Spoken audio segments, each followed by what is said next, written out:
Welcome into our continuing coverage of ASU football. I'm Michael Barron along with Noah Friedman here. And Noah, today is National Signing Day across the world of college football.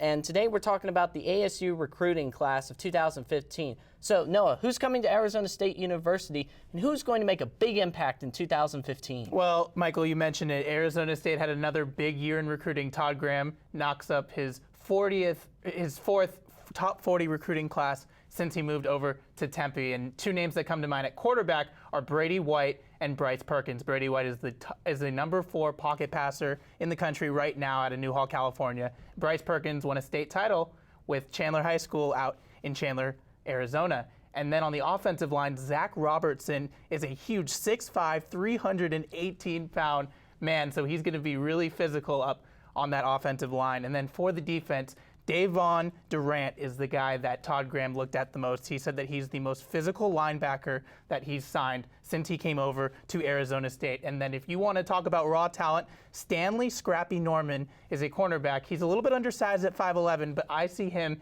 making a huge impact in 2015.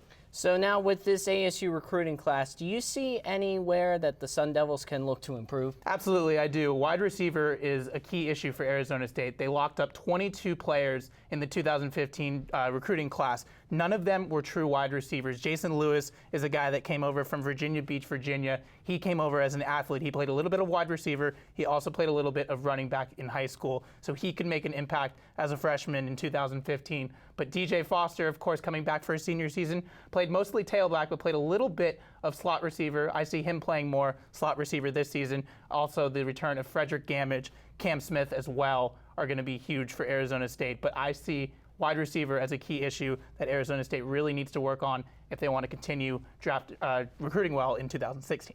So it seems like there's still a lot of questions with this ASU recruiting class, but we'll see what happens as we get closer to football season.